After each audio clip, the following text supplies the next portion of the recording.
मैं इस बिल को सपोर्ट करने के लिए खड़ा हूं। माननीय सभापति जी, 2013 में जो कंपनी लॉ एक्ट आया, उस कंपनी लॉ एक्ट में बहुत ही कॉम्प्रहेंसिव था, इसमें कोई दो राय नहीं। और पहली बार दो इश्यू को एड्रेस किया गया, एक तो डिस्क्लोजर और दूसरा अकाउंटेबिलिटी। दोनों एस्पेक्ट जो थे बहुत लंबे समय से मिसिंग थे। Disclosure to whom? To stakeholders. उनको पता होना चाहिए कि कंपनी में क्या हो रहा है, तो इसके सारे प्रावधान किए गए। और दूसरा बात थी जो एक लंबे समय से महसूस किया जा रहा था कि अकाउंटेबिलिटी का अभाव है, क्योंकि कई बार हम देखते हैं कि कंपनी में गड़बड़ होती है लेकिन उसकी अकाउंटेबिलिटी जो होती है वो फिक्स नहीं होती हैं।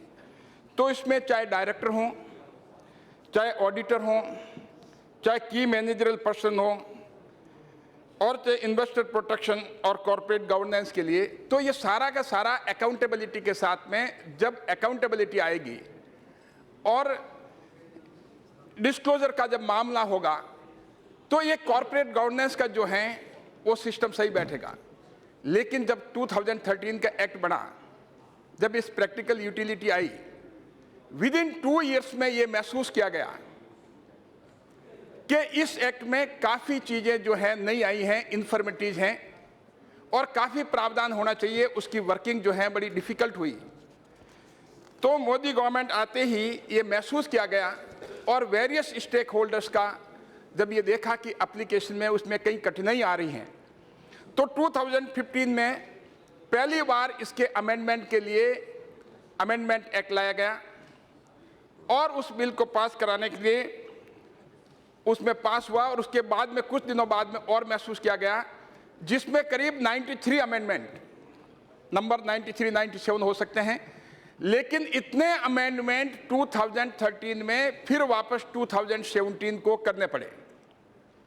मैं मानता हूं कि जब भी कोई नया एक्ट आता है उसकी वर्किंग जो है जिस समय लेके आते हैं हो सकता है कि विजुलाइज इतनी नहीं हुई हो, लेकिन 2013 के एक्ट में 2015 को और 2017 को ड्रास्टिक अमेंडमेंट करने पड़े, तब कहीं जाकर के वर्किंग। और अभी जो है बाद में 2017 को करने के बाद में फिर ऐसा महसूस हुआ कि कुछ अमेंडमेंट करने की और ज़रूरत पड़ेगी।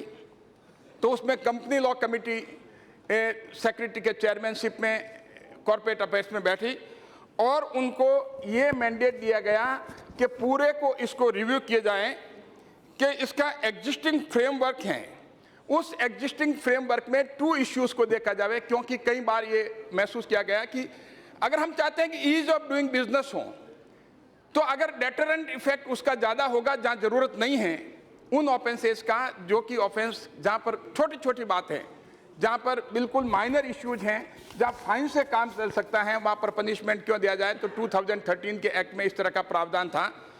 तो मैंडेट था कमेटी को कि जो ऑफेंसेस है 2013 के एक्ट में, उन सब ऑफेंसेस को रिविजिट किया जाए, उनको देखा जाए कि उन ऑफेंसेस में जो हैं कि उनको कैटेगराइज किया जाए और उनके रिलेटेड मैटर को भी देखा जाए।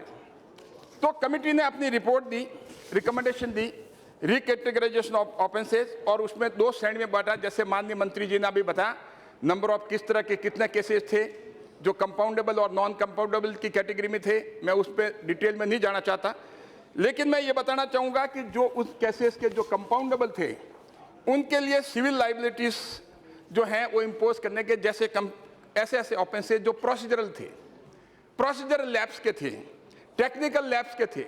अब सवाल है, जहाँ प्रोसीजरल लैप्स और टेक्निकल लैप्स के लिए अगर आप पनिशमेंट प्रोवाइड कर देंगे तो हम ईज ऑफ डूइंग बिजनेस कैसे अचीव करेंगे। तो इन चीज़ों को जो है, और दूसरी चीज़ ये छोटे छोटे ऑफेंस जो हैं वो एनसीएलटी में जाते थे। अब एनसीएलटी कोर्ट में हज़ारों केसेज, अगर जहाँ पर 11,75,000 कंपनी इंडिया में रजिस्टर्ड हैं, अब छोटे छोटे केसेज अगर एनसीएलटी में जाएंगे तो वहाँ पर बहुत बर्डन हो जाएगी और उन केसेस को डिस्पोज ऑफ करने में बहुत टाइम लगेगा। तो मैं माननीय मंत्री जी को धन्यवाद दूंगा कि आप ये बिल लेके आए और इसमें प्रोवाइड किया इन हाउस एडजुडिकेशन।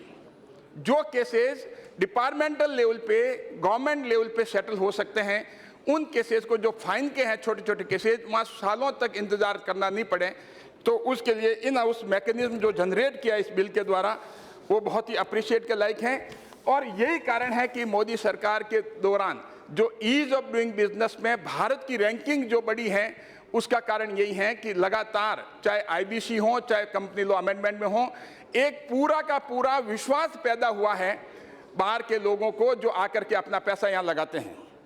और कंपनी लॉ इसका रिपोर्ट जो जब एग्जामिन हुई कंपनी लॉ कमेटी की, और उसमें रिकमेंडेशन जो उनकी थी कि सीरियस ऑफेंसेस जो हैं, ऐसा नहीं कि सारों को सारे ऑफेंसेस को न्यूट्रलाइज कर दिया गया, कुछ ऐसे ऑफेंसेस थे जो सीरियस ऑफेंसेस थे, उन ऑफेंसेस को इंटैक्ट रखा गया, उनको छेड़ा नहीं गया।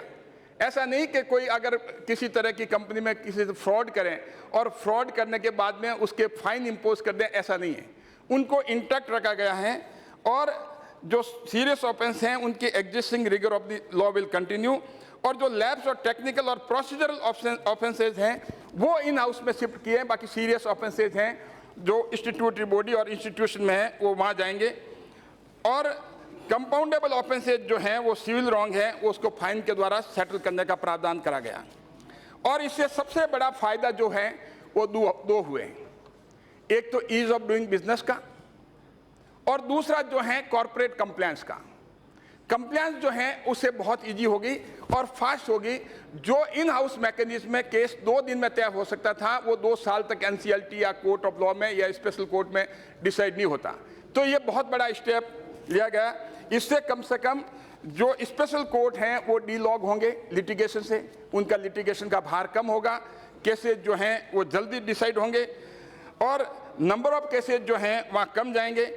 तो ये जो है पर्पज इसका जो है to facilitate speedier disposal of offences.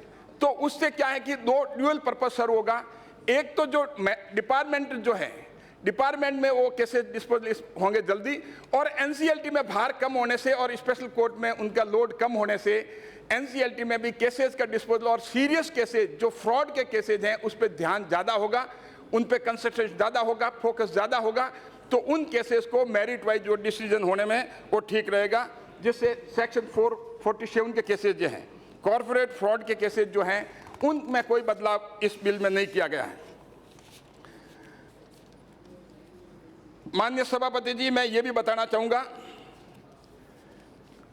कि कंपाउंडेबल ऑफेंसेस को सिविल नेचर के करके फाइन और पेनल्टी और इन हाउस मैकेनिज्म किया, और इसका फर्क कितना पड़ा। आप देखेंगे कि 60% लोड जो था एनसीएलटी और स्पेशल कोर्ट पे वो इस तरह केसेस का था। 40,000 केसेस लगभग जो हैं वो कम होंगे।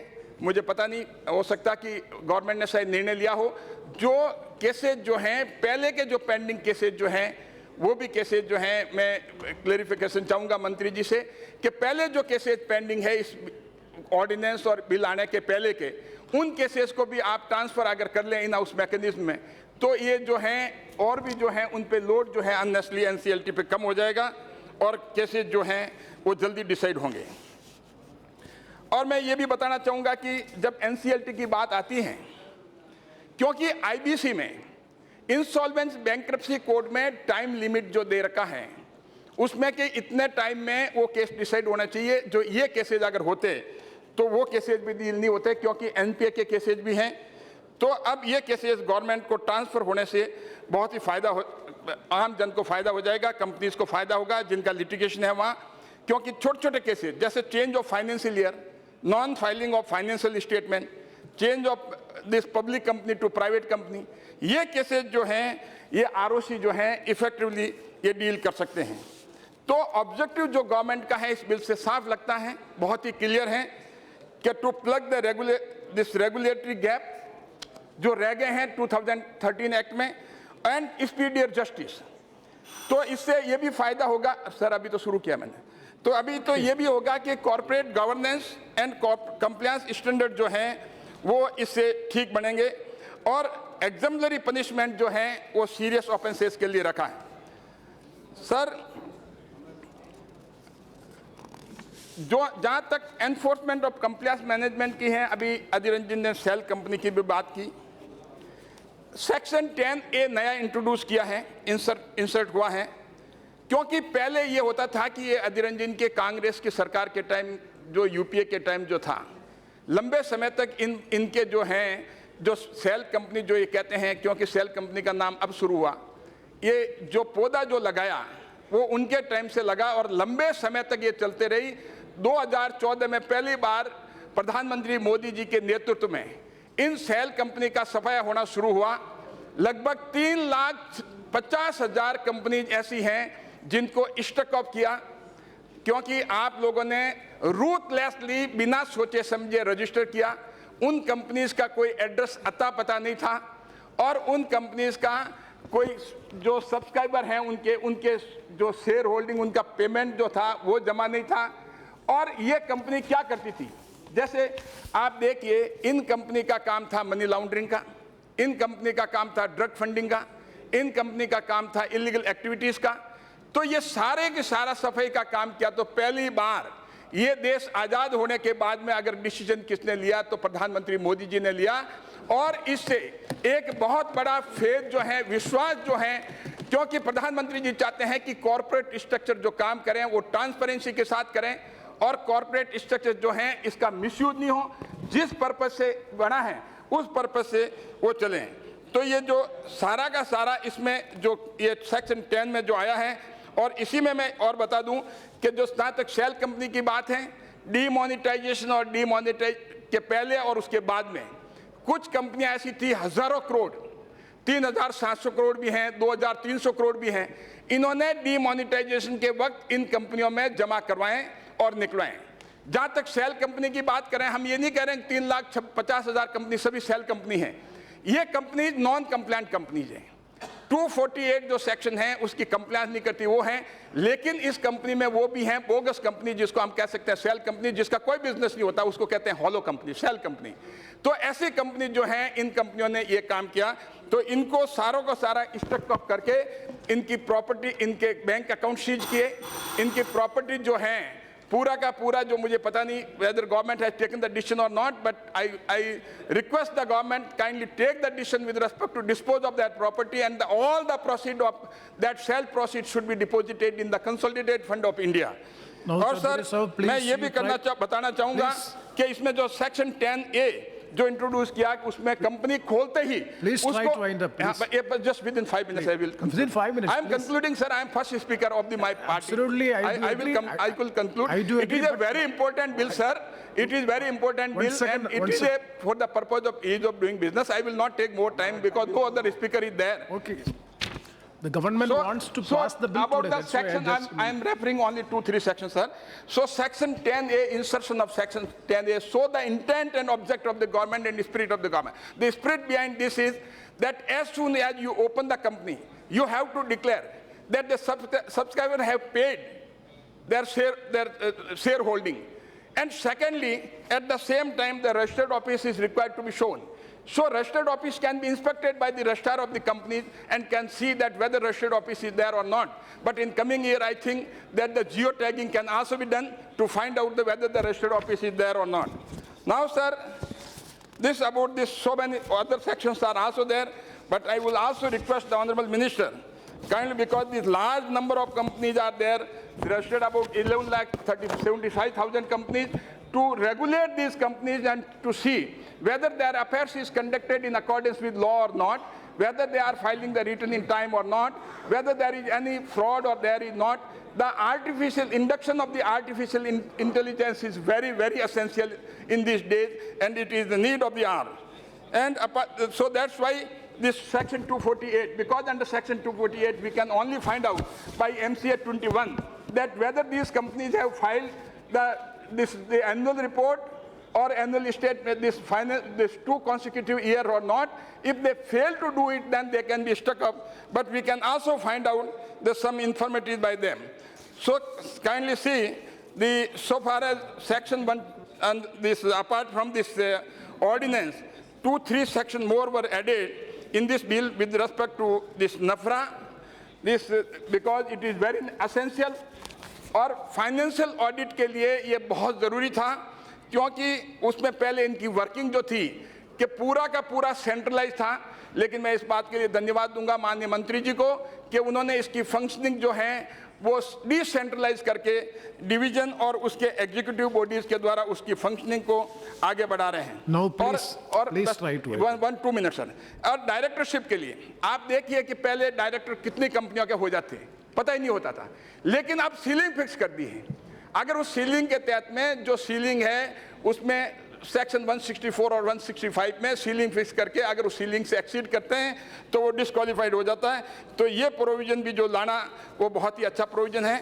तो ये सारा का सारा जो NCLT का फाइनली मैं बस लास्ट पॉइंट है sir about the economic reform, मैं ये बताना चाहूँगा कि इस सेंचुरी का अगर बिगेस्ट इकोनॉमिक रिफॉर्म है वो है इंसॉल्वेंट बैंक्रप्सी कोड लाने का प्रधानमंत्री मोदी जी का। आप देखिए पहले एक टाइम था हमारा पूरा फाइनेंशियल सिस्टम था, फाइनेंशियल इकोसिस्टम जो था, एक बार क्रेडिटर जो है डेटर के पीछे भागता था, लेकिन आज रिवर्स हुआ है। आज डेटर जो है वो पैसा जमा कराना चाहता है, उसको पता है कि अगर 5 लाख रुपए भी अगर मेरे ड्यू हो गया, कोई NCLT में गया तो मेरा इंडस्ट्री जो है, मेरा यूनिट जो है वो रिजोल्यूशन में आ सकती है। तो इस तरह का ये एटमॉस्फेयर होने से, एक डेटरेंट इफेक्ट होने से सबसे बड़ा फायदा ये हुआ है कि आज चाहे डायरेक्ट इंपैक्ट हो चाहे इनडायरेक्ट इंपैक्ट हो, करीब 3 लाख करोड़ रुपए की जो है बैंकों के पैसे आए हैं। और एक टाइम था UPA के टाइम में, देश आजाद होने से 2006 तक 18 लाख करोड़ बैंकों ने इन इंडस्ट्रीज को उस समय दिया था, लेकिन 2006 से 2013 के बीच में उस पैसे को 58 लाख करोड़ रुपए तक इन्होंने बांटा। और पाप किए हुए इनके और सफाई करना और भुगतना का काम कर रहे हैं मोदी जी, ठीक कर रहे हैं। और NCLT की वजह से जो सिक इंडस्ट्रीज हैं, NPH जो हैं, उनके पैसों की रिकवरी हो रही है और गरीब आदमी का पैसा, गरीबों का, आमदन का पैसा बैंकों में लगा था, बैंकों को वापस मिल रहा है। तो मैं इस बिल को सपोर्ट करता हूं। बहुत बहुत धन्यवाद। धन्यवाद।